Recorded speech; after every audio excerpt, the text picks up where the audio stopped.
sintática de objeto direto, mas com pronome reflexivo. O que é esse pronome reflexivo? Também nós já vimos isso quando nós estudamos a voz passiva. Voz passiva, voz ativa e voz reflexiva. É quando o pronome ele pratica e recebe ação ao mesmo tempo. Então vejamos, a criança machucou-se. Quem foi que se machucou? A criança. Quem foi machucada? A criança. Então nesse caso, esse se aqui, ele vai ser objeto direto, tá? Porque machucou a ela mesma, tá? A criança machucou ela mesma, tá?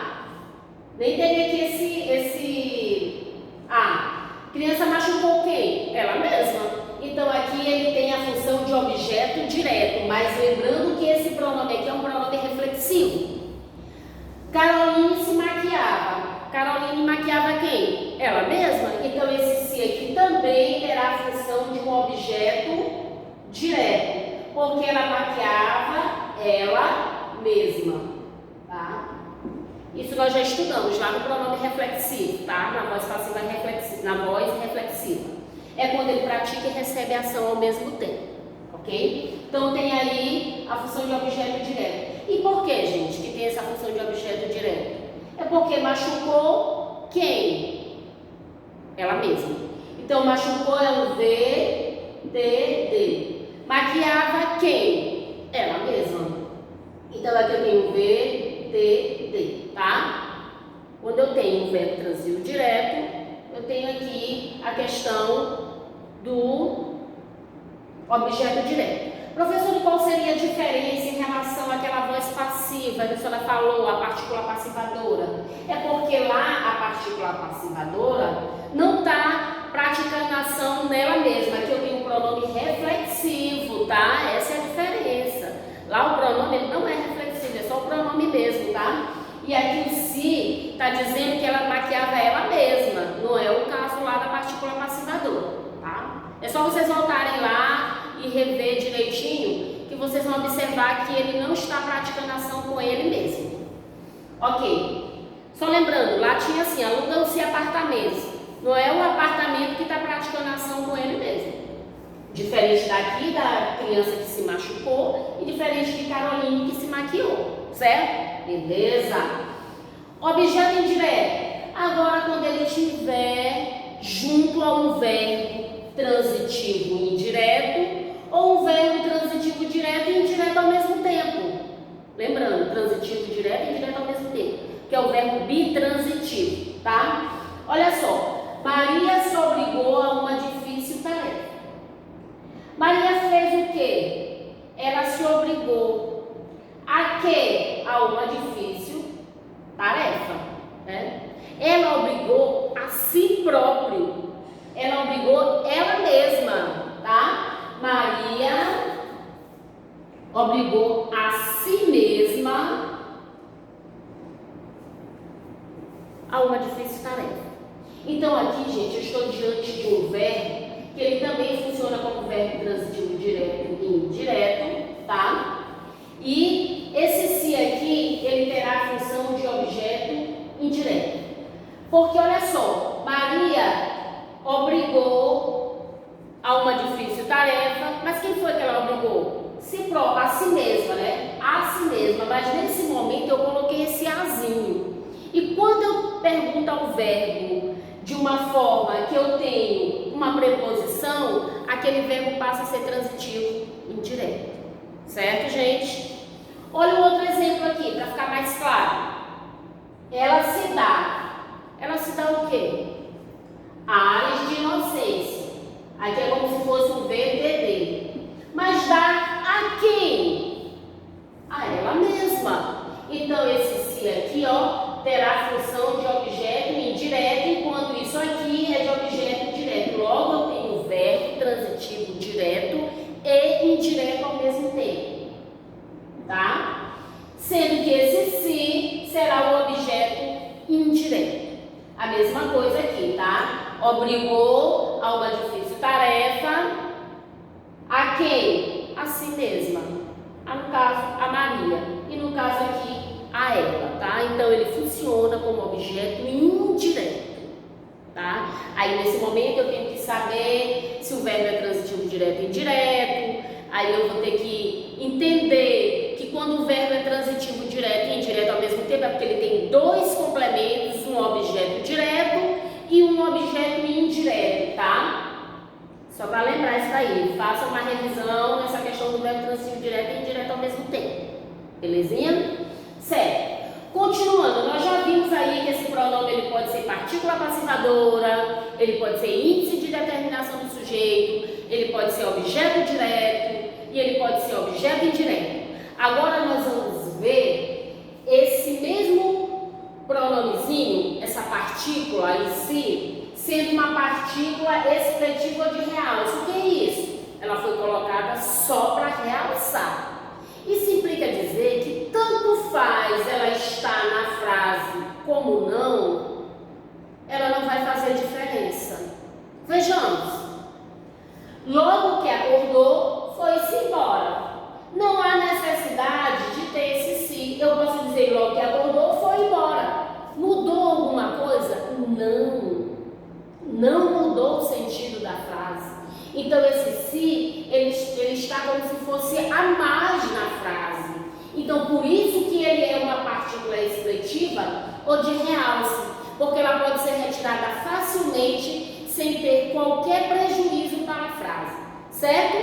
Outro exemplo, os noivos se casaram pela manhã. Eu posso muito bem dizer que os noivos casaram pela manhã. Mudou alguma coisa, já que eu retirei o se? Não. Então esse se ele está aí só para embelezar, podemos dizer assim, a frase. No entanto, ele não é de fundamental importância aqui. E aí é nesse sentido que eu posso dizer que esse se aqui, ele não tem nenhuma função sintática.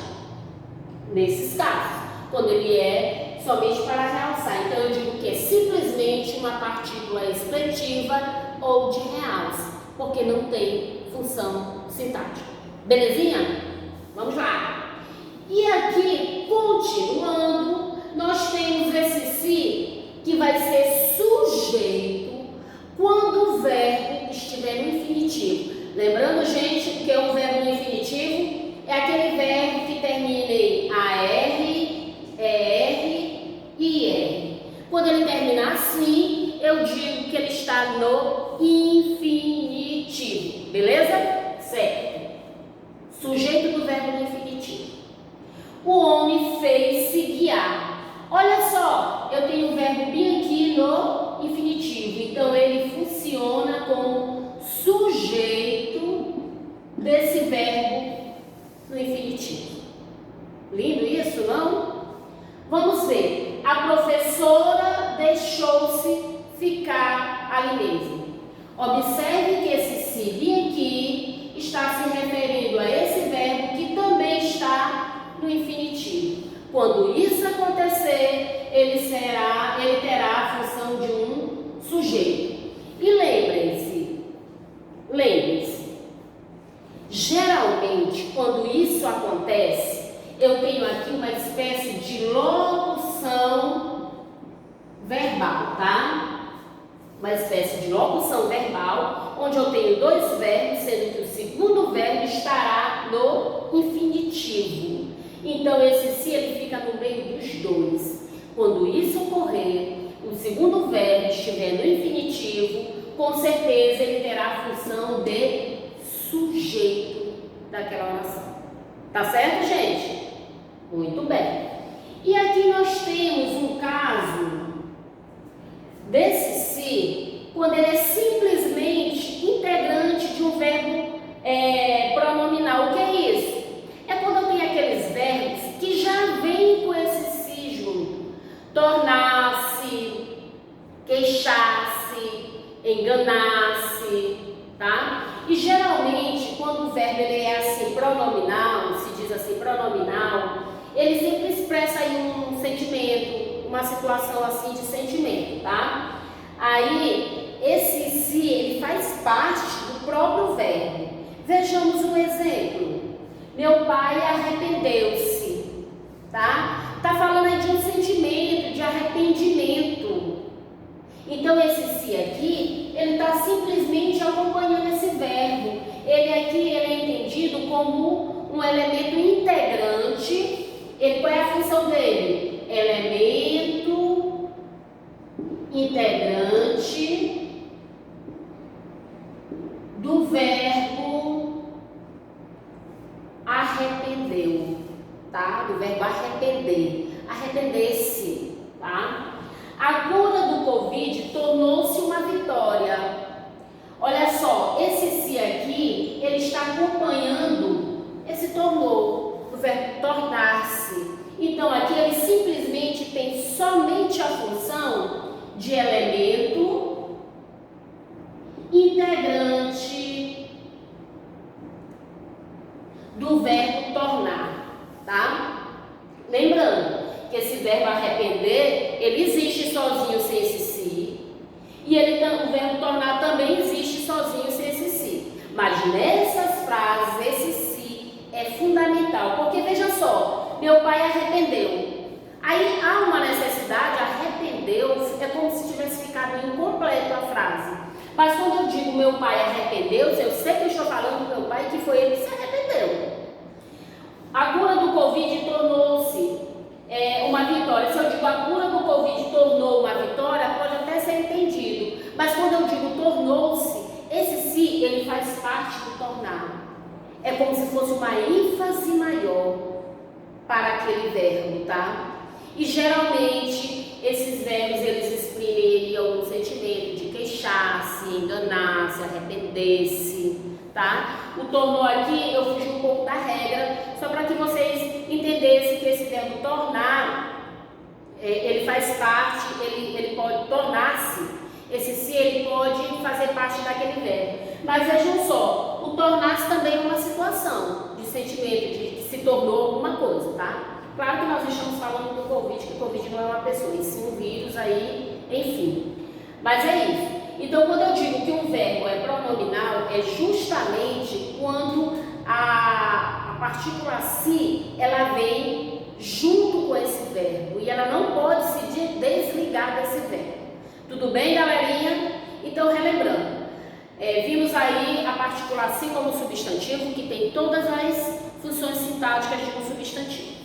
Vimos aí também a partícula si como pronome, que pode ser partícula passivadora, pode ser índice de determinação do sujeito, pode ser objeto direto, objeto indireto, pode ser partícula de realce, pode ser sujeito do verbo no infinitivo e também pode ser um elemento integrante do verbo pronominal. E agora nós vamos ver a partícula si enquanto conjunção, ok?